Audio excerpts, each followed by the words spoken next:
Hello, everyone, and welcome to today's session of Connection Wednesdays, where we're going to be looking at parametric modeling.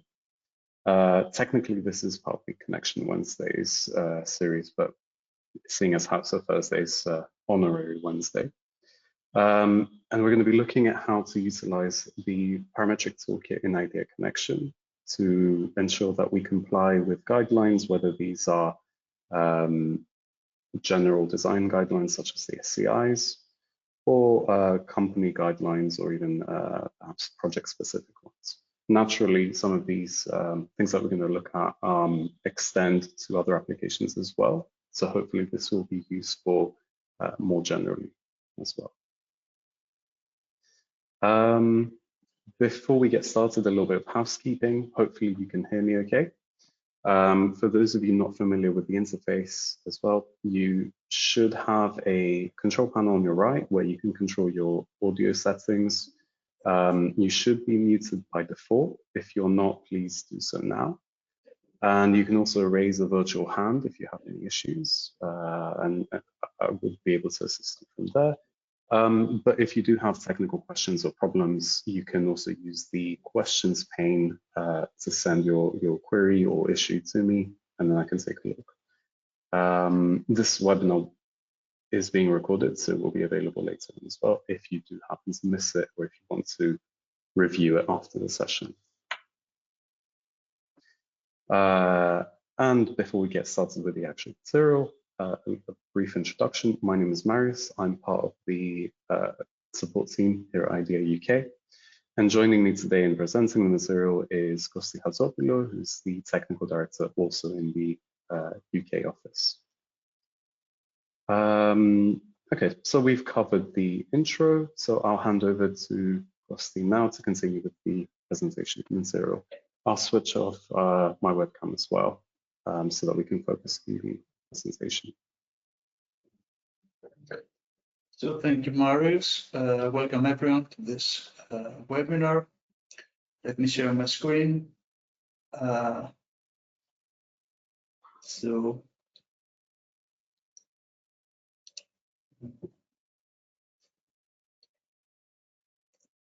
Marius, please let me know if you can see my screen. Yep, oh, it's all good from my end. Okay, thank you very much. I will switch off my camera also, and let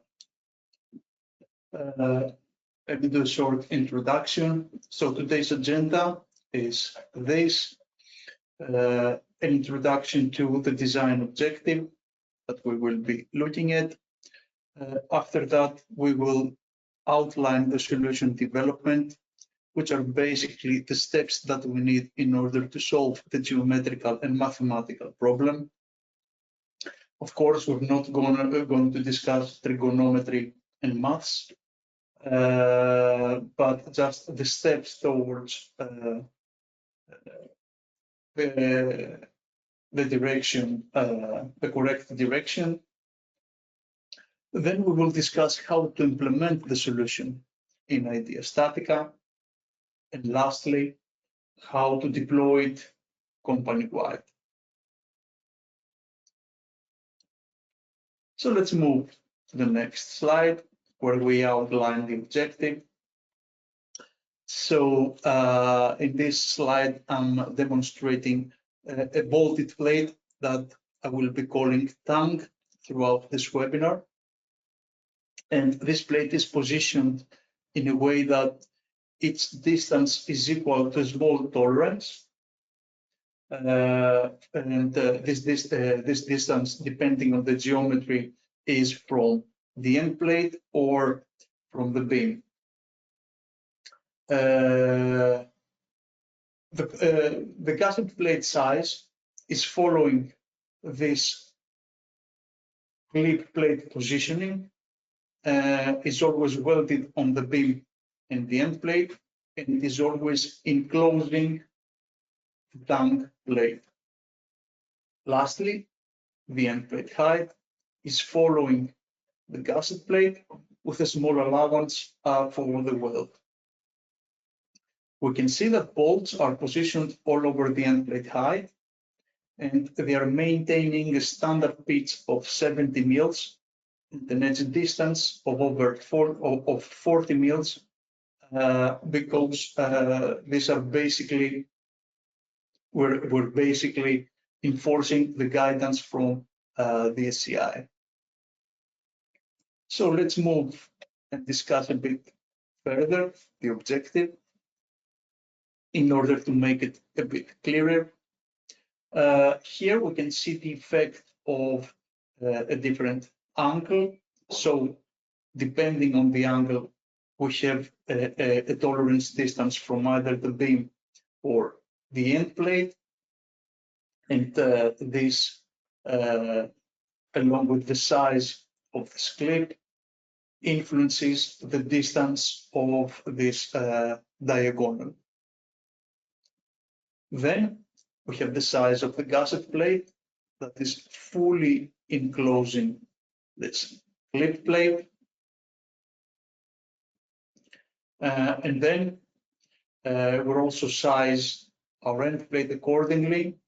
And this size is related to the center line of the horizontal beam.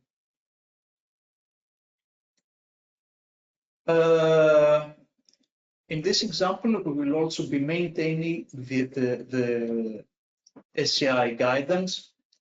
So the fittings will be of grade H275. All bolts will be 8.8 M20 that are fully threaded. And for the welds, we need to maintain the 6 mils leg length.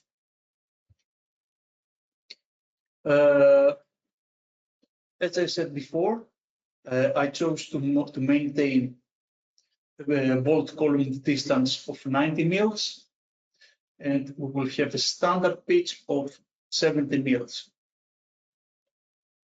So basically, this is the design objective. And now let's move to the section of the solution development.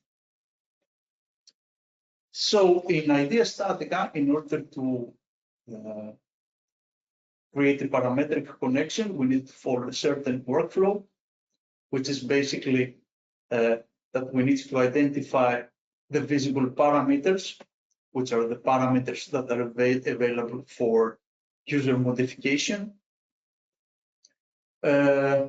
Since we will be performing geometry calculations, these calculations will be based on the evaluation of expressions, and these expressions will contain the parameters from either user input or model properties. The outcome of these expressions can then be saved to another property that will be used to another expression, or it can optionally be applied on our model. In this specific case, the main parameter that will be influencing the geometry is this theta angle. Of course, I will be defining some additional parameters. These are not crucial for the geometry, but they're influential, and they will also help me to demonstrate features of the parametric design. At this point, we need to perform some math. Of course, I'm not going to insist on this part on this aspect of the problem. And we're looking at some formulas at this point that calculate this clip plate size. Although only the tolerance will be available for direct user input, the calculation results are also saved in intermediate parameters, in variables. This practice helps us to easily verify the software calculations based on a reference hand calculation, And it also opens the possibility to easily extend the template that we create in the future. So for example, in the future, I could open the NB calls and NB rows parameters to the user, and of course, modify my formulas accordingly. Also, we see that we have some locked parameters, and we enforce some we enforce the STI guide bold distances. For the development of these expressions, I have used CalcPath, which is a free and open source software. It's a really nice tool that you can use in other places. I strongly recommend that. And of course, if you find it useful, you can always support it with your donations.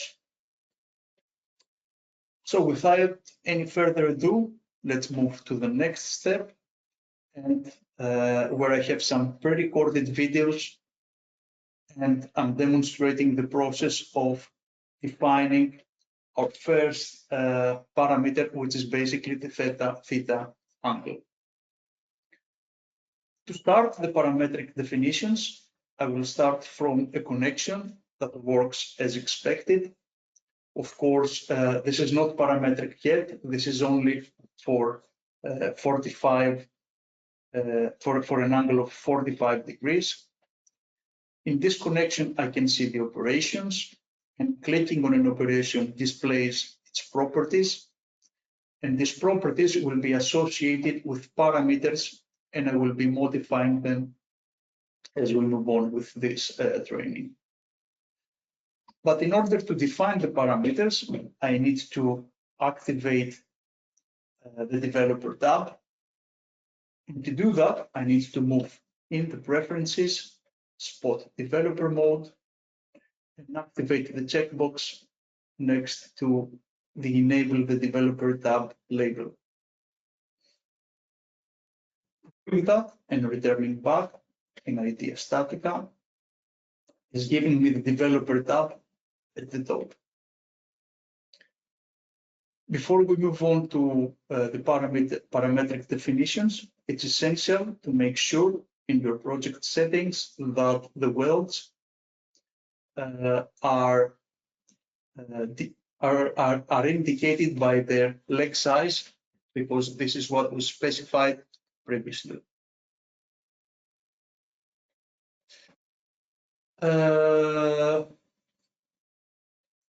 Now that we made sure that this is the case, let's move to the Developer tab, where we see an empty table. And this is basically where we will start to define our parameters. Let's start by adding one parameter by pressing the plus button at the top. And I will start explaining one by one the columns. So in the parameter ID, we have a short parameter name that we use to reference the value of this parameter. So in this case, let's enter a name like theta, which is the name of the angle. And then we have a slightly longer description that serves two purposes. One is a description to remind us what this does for future reference. And of course, in case I expose that to the user, this is the description in the label of the parameter. So in this case, since this will be exposed, let's add a longer description like diagonal angle. Then we have the expression where we enter expressions in an Excel-like fashion. So in this case, let's start by entering a simple value like 45. Please note that I do not have the equal sign we do have in Excel. This is evaluated. However, in order to make this useful and apply it in my model, I need to have a value type. So since this is an angle, I'm selecting an angle, but I get a really high value. And the reason is that the expression evaluation takes place in the basic SI units. So the 45 here is not degrees, but radians. To get a better understanding of what's going on in expressions, we have the reference guide label that we can click below.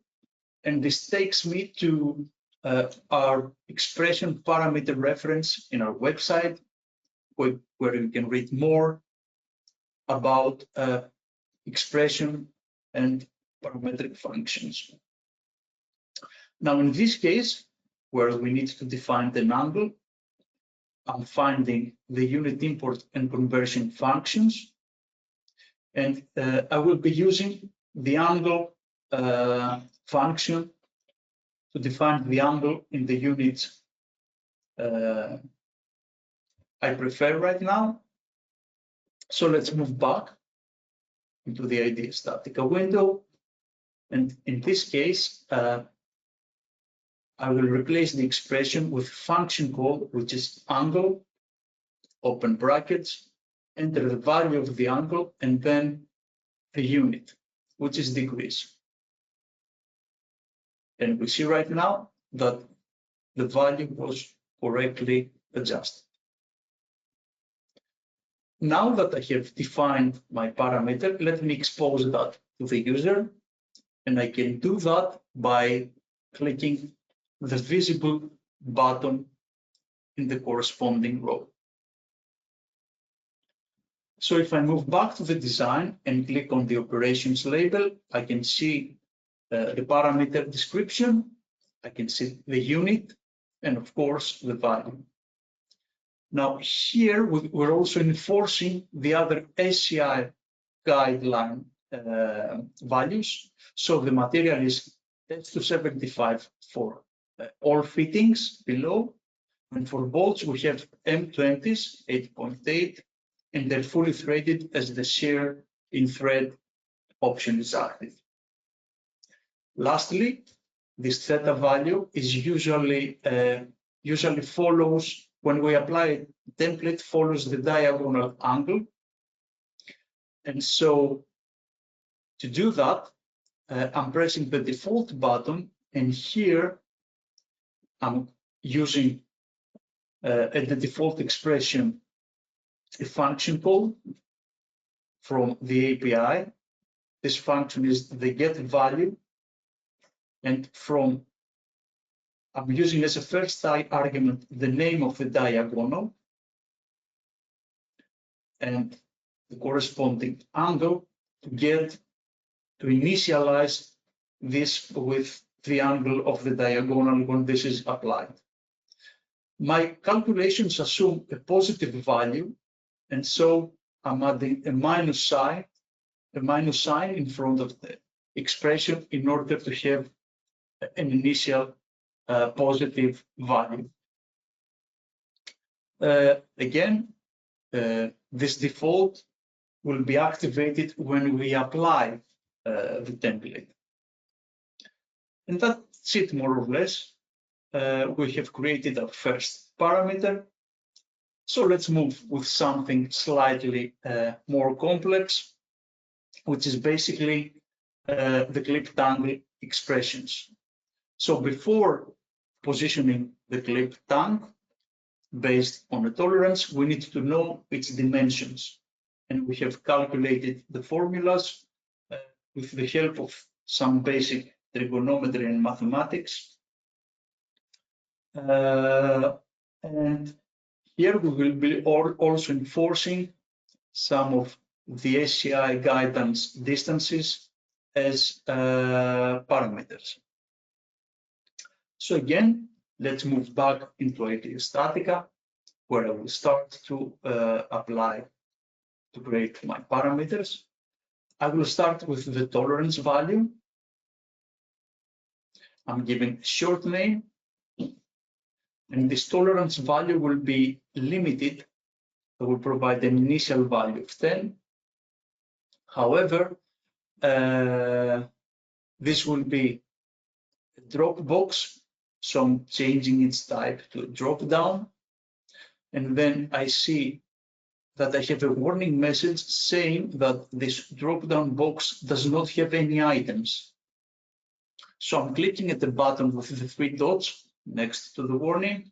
And here I have provided a list of items in the corresponding column, separated by vertical bars.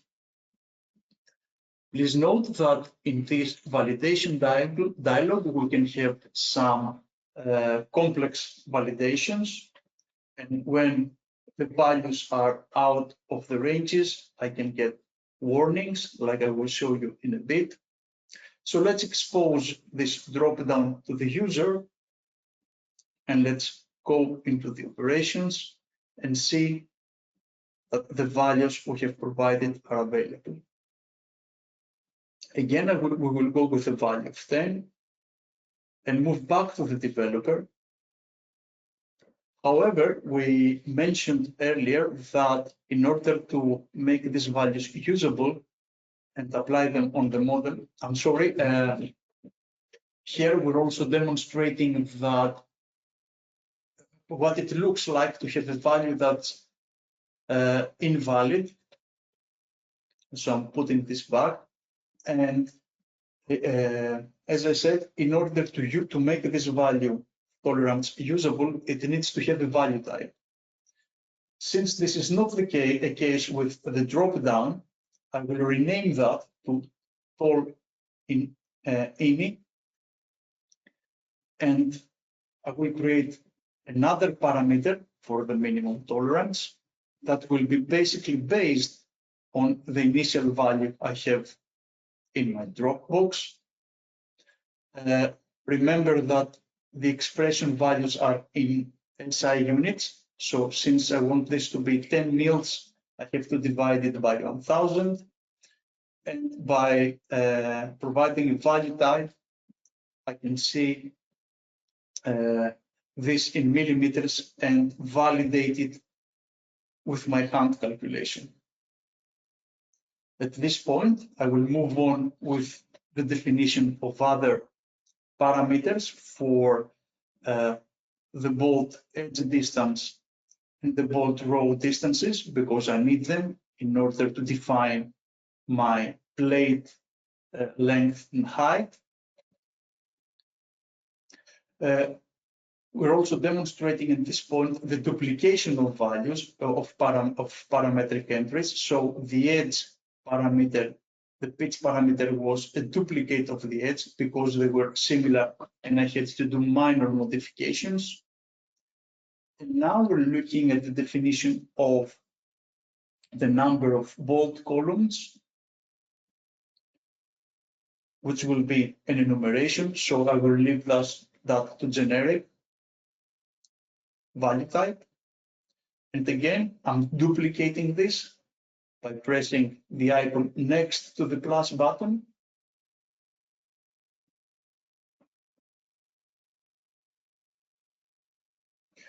And I'm just making some minor changes to the naming and the description.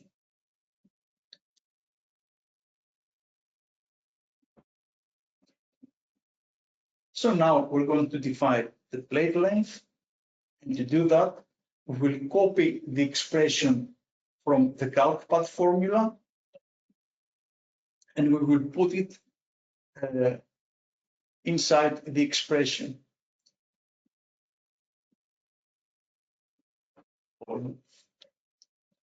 Again, this looks like an Excel definition without starting with an equal sign. We also see that we refer to previous parameters. And lastly, we have a value. This will be a length component. And I'm duplicating this definition in order to create the plate width parameter. Let's do some minor modifications in the expression.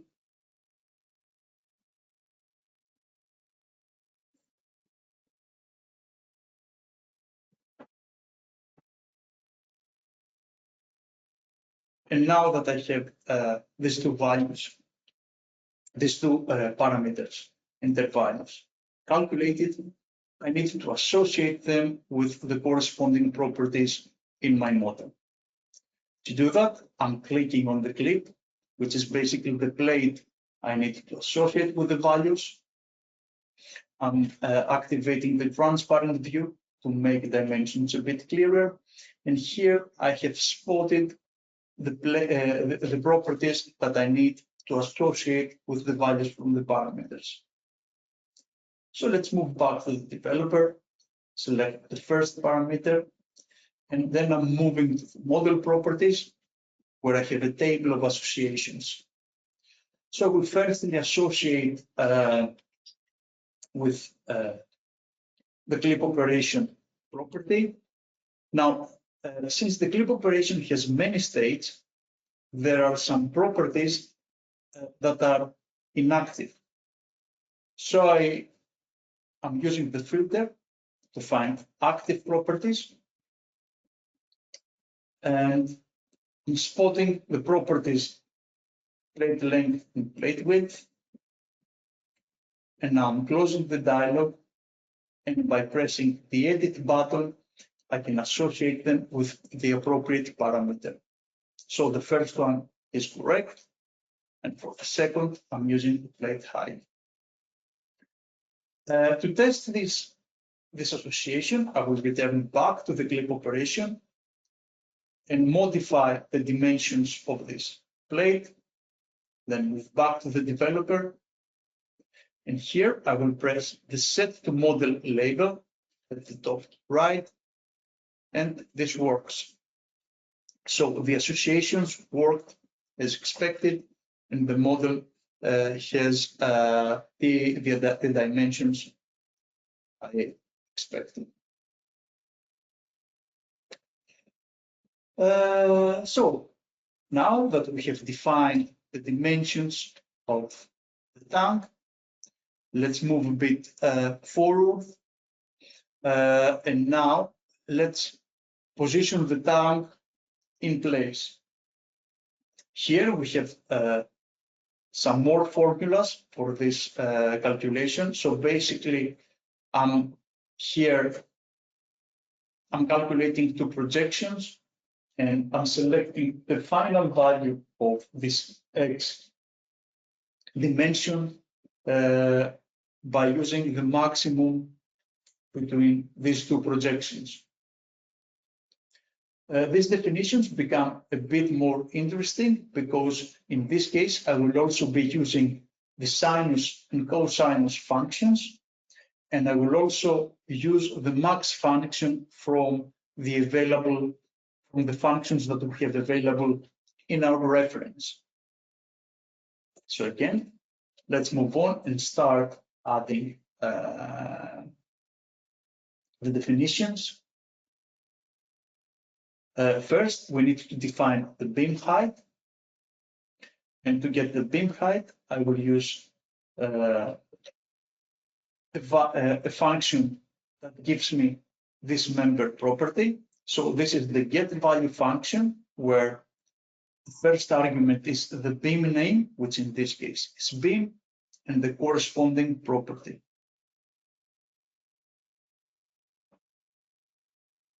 This provides a value in SI units, and I'm changing the value type to cross-section component because I want this to match with my hand calculation.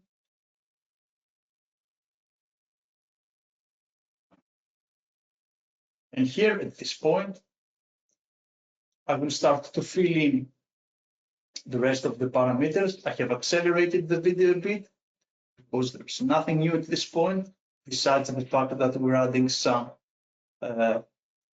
more functions. One thing to note is that, for example, the cosinus function starts with a capital C, and this is very important for the definitions here.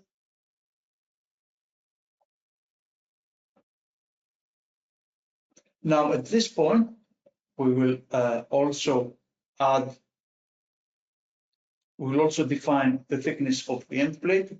which will basically be the drop down, because in the SCI guide, this is the SCI guide provides an 8 or 10 mils thick end plate, requires an 8 or 10 mils thick plate. So I'm adding them in my items list. I make this available to the user. And again, I will use the same technique I demonstrated previously. I will use the initial value as a reference.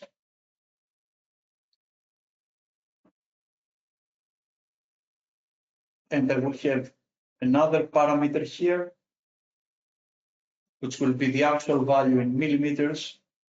It's also displaying an invalidity, but the only reason it does that is because I have copied from the dropdown. So as long as I'm emptying this list, this works. And the next step is to define the weld size in terms of leg length. This is a bit tricky, and I will show you why. So the end plate welds will either be 6 or 8 mils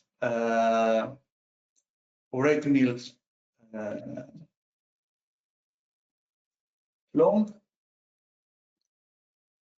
So I'm adding them in my items list. And this is the interesting part. I will use the same technique to get the leg size of the weld as previously. But in this case, I'm defining this as a weld size.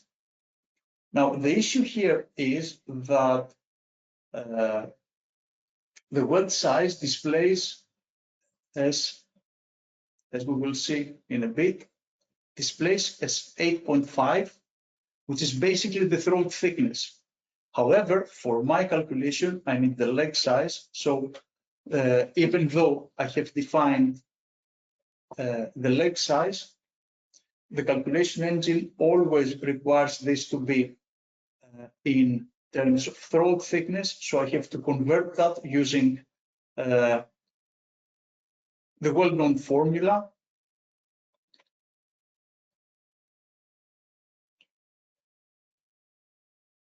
So there it is. We have the size in the leg size. And I will start, again, I will accelerate the video a bit because there is nothing new here. I will add some more formulas for the projections.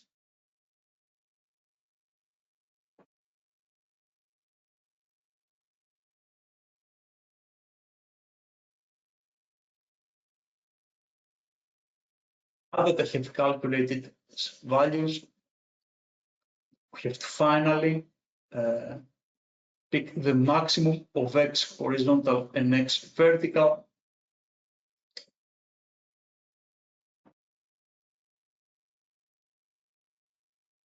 Here we have an error, but in the value there is, this is guiding us.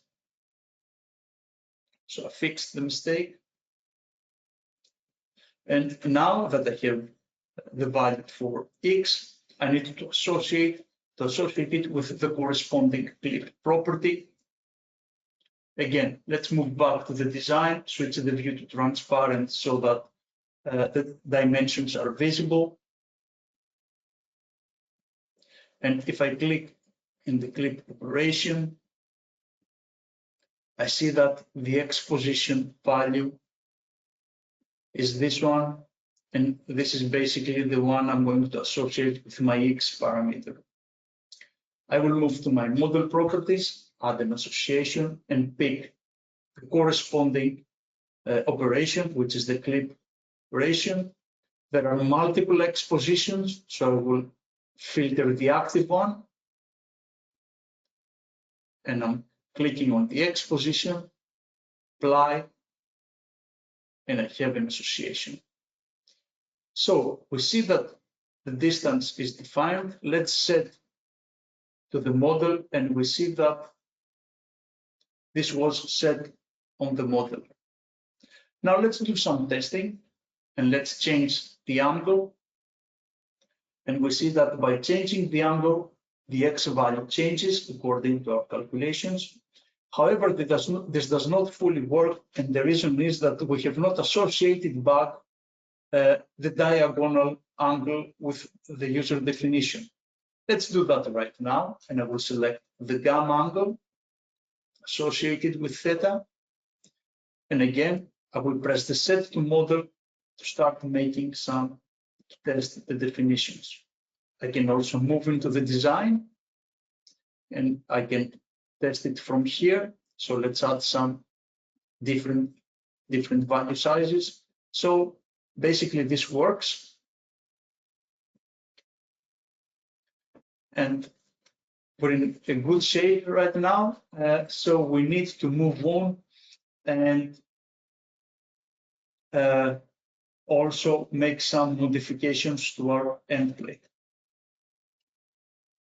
So again, for here in this section, I will modify my end plate properties. I have some, the new thing I will be showing here is a technique for rounding the values using the ceiling function. And we will use that and calculate the dimension I'm displaying here, which is critical for the width definition in this case. Then we'll also define the end plate. We will also perform end plate height calculations, and these calculations are related to the beam axis. Again, I will be using a technique that will be rounding these dimensions based on based on a rounding value that depends on user input.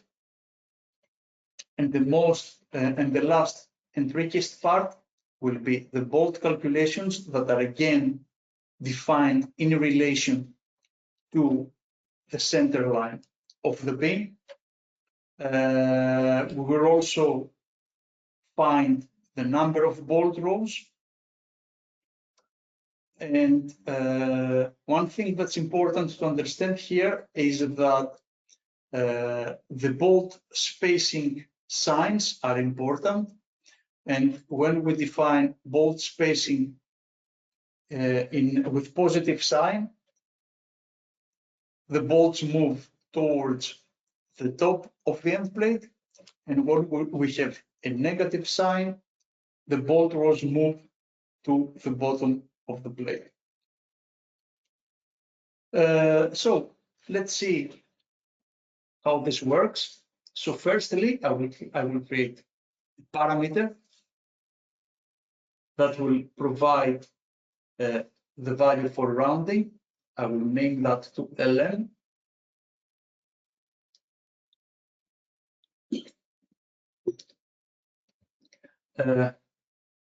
I will have an initial value of 5 mils,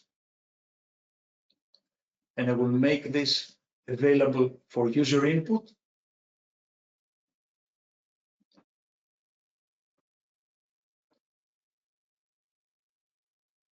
Let's move back to the developer and start. I will duplicate the X value to modify it, and I will start to do the end plate calcs. Before we move with the end plate calcs, it's also useful to create some parameters for that will hold the bolt column distances as defined by the SCI. So this is 90 mils. Keeping this as a variable is useful because I can change that in the future, or even make this available as a drop-down box to the user. And now we will calculate the width of the plate based on the minimum bolt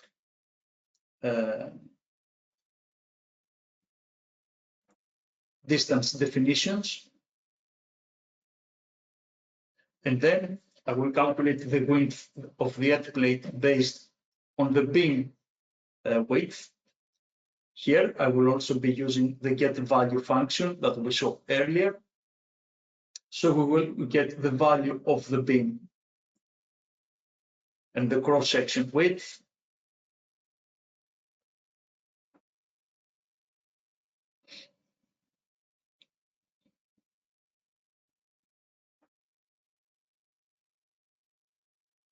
Let's scroll down a bit to make this a bit more visible.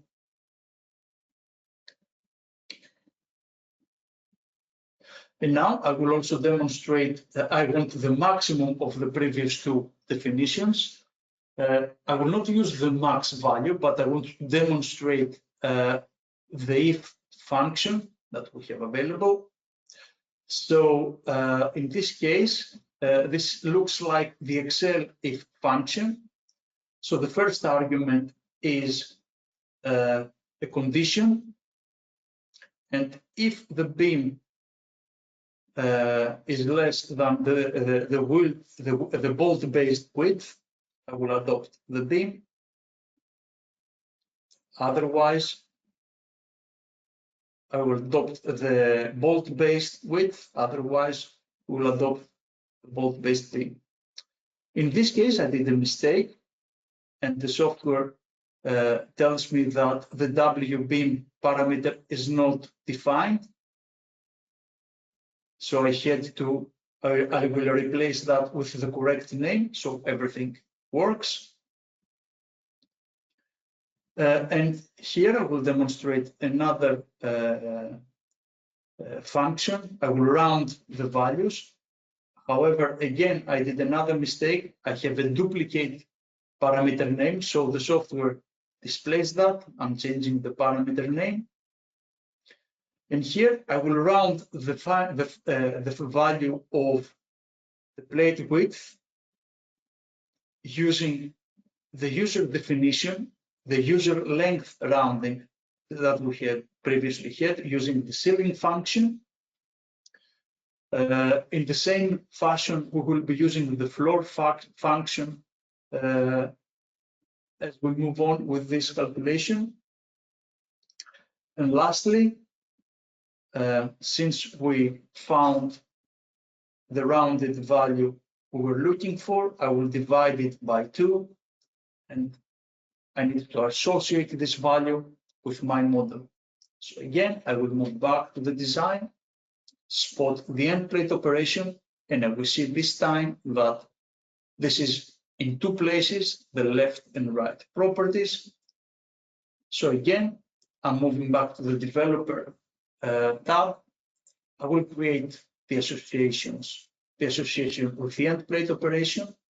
I'm filtering out the active operations, and I will select the left one, press apply, and the right one, press apply. And here we are demonstrating that we can associate several properties with a single value. Again, we need to press the set to model button to test them. Again, let's move further down the calculation.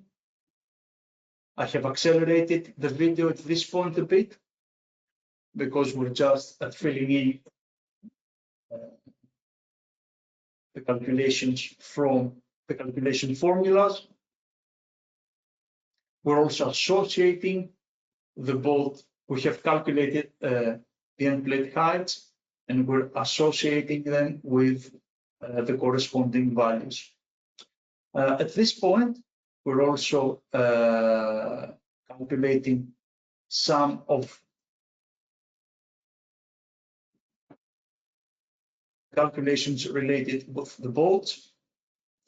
And at this point, we will demonstrate how to calculate the end plate bolt calculations. So here we have the bolt definition string, which we will copy and move back and create a property that calculates this string. Since we have all other values calculated, I will add a new property and I will use from the string functions available, I will use the format function here. And the reason is that I want to, this is the easier in this case, because I will paste the string I am using from the operation properties, and I will start replacing parts of this string that are available from parameters before this one. So I have spotted 163.6 value. I replaced it with a value in braces starting from 0. And this is basically the first argument after the string definition. So then I will replace the 70 values. These are in 2 places, and these are basically the bolt pitch values. So this is the second string, the second argument, which is the bolt pitch. Then I'm replacing this enumeration, which is basically VN bolt top parameter, and so on. I'm replacing this value with another argument, which is the bolt start parameter, and so on.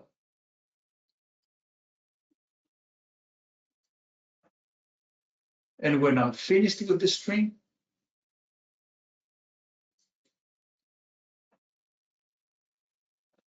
as soon as I have replaced every part of the string with the appropriate enumeration, I can see that this is evaluated, and it is very important to select the correct type, which is bolt position. Now let's associate that with the model. So let's create a new association. The corresponding property in the end plate is the top layers. So let's filter out the active ones, find the top layers, press apply, and there it is.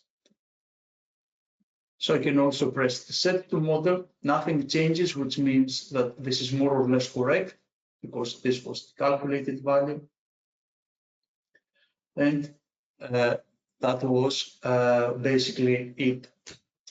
So I'm not going to also modify the gusset plate because this becomes boring. I have demonstrated most of the techniques. I don't want to repeat things and become tiring. But say that we have created our connection, and the next step is to deploy this parametric connection.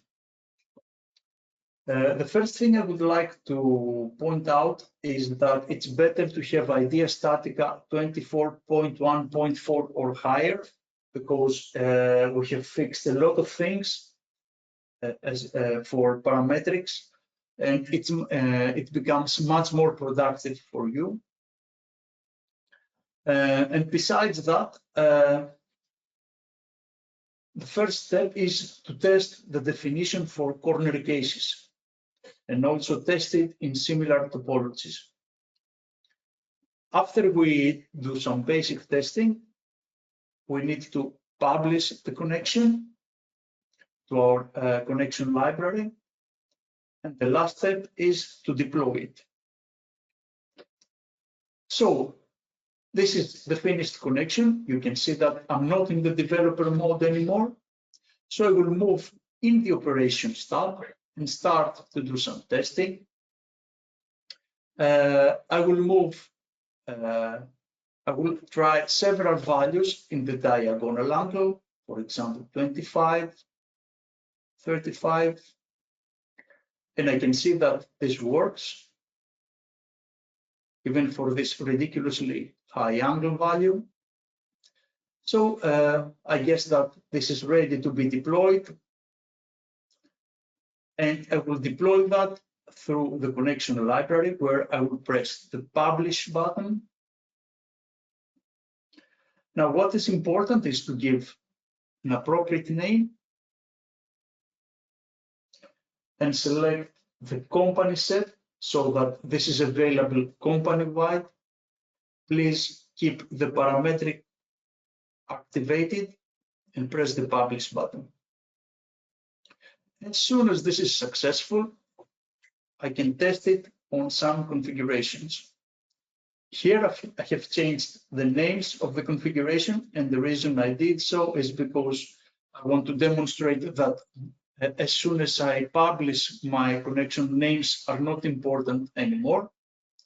So let's propose a connection. I will use my company settings. So this is the connection I have just published. I will press OK. Here I have the option to change some things. And as you can see, the connection was applied. Please note that it followed the initial bracing value. Here I can change the diagonal angle and my member follows. And I have also created another configuration that is rotated, mirrored from the other side. So I will also test my connection.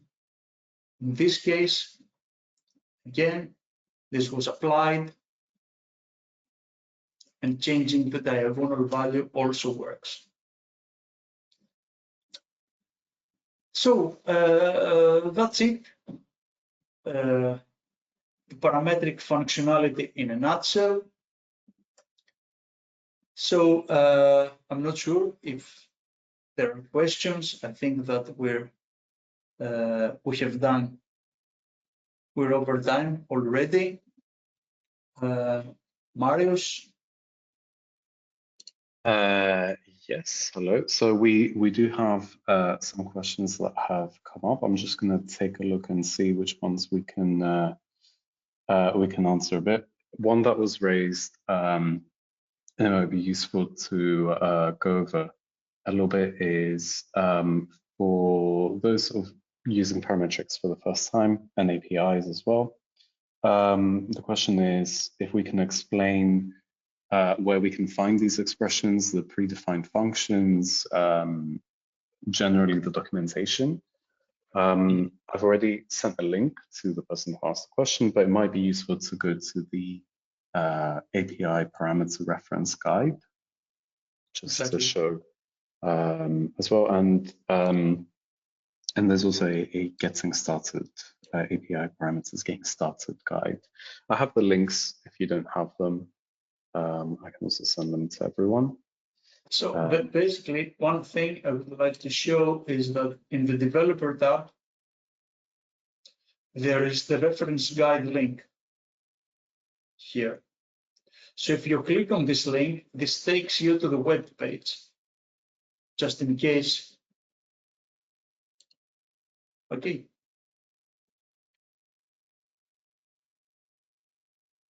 Yeah. So there was a question about, I haven't answered this one, potentially combining this with synchronized FE models from Checkbot. My understanding is that this would be by the templates, which you were demonstrating. I don't know if there's anything additional you'd like to add to that.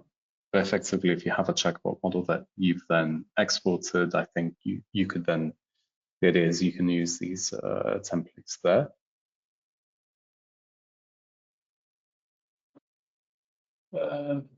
No, this is a tricky question, and I think that we need to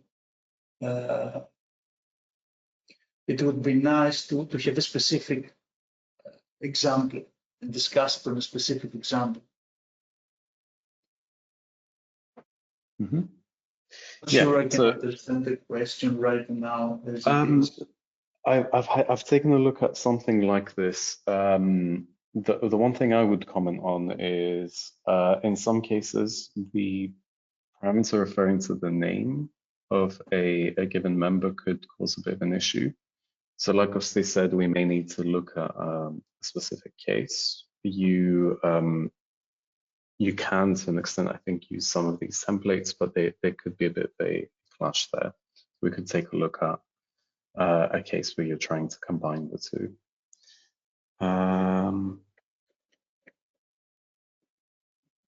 Let's see if there's anything else that that we can take a look at now. Just for reference, I had also sent the CalcPad link as well for those interested in using it. And because it's been asked a few times, this webinar is being recorded and it will be available after as well. So it should be available. If you missed something, you can take a look.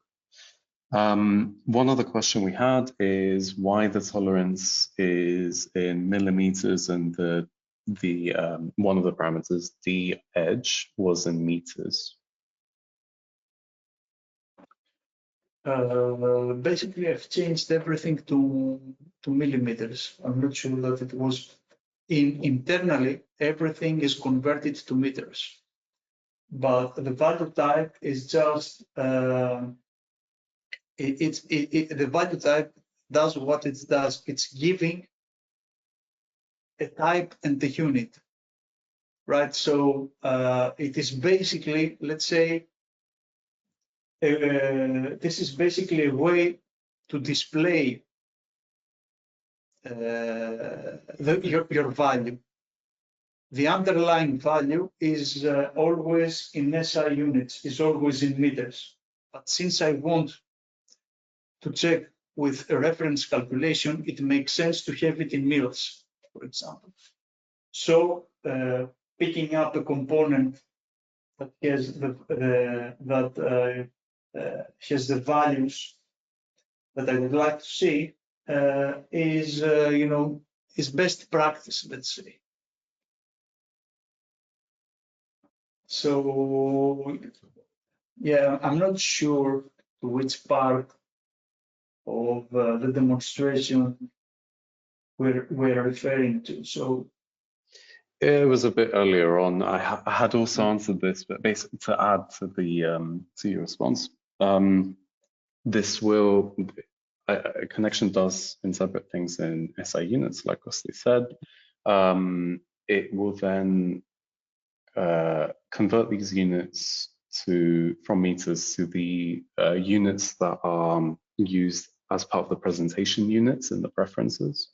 So if you switch to say imperial, it will convert it to that sort of equivalent value.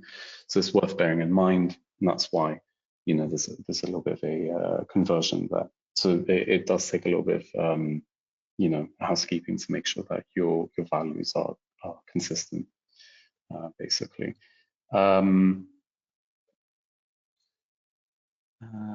I'm just taking a look at some other questions that have come in. We may not be able to answer all of these, so we'll have to gather some of these after.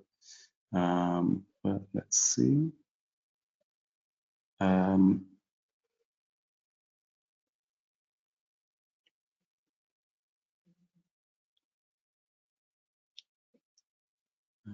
Is it possible to uncheck the link between the parameter attached to model? I'm not sure. Oh, there's one that we might be able to take a look at. In developer mode, can we access any geometric property of the member? I couldn't find the inner arc radius between the flange and the web of the beam.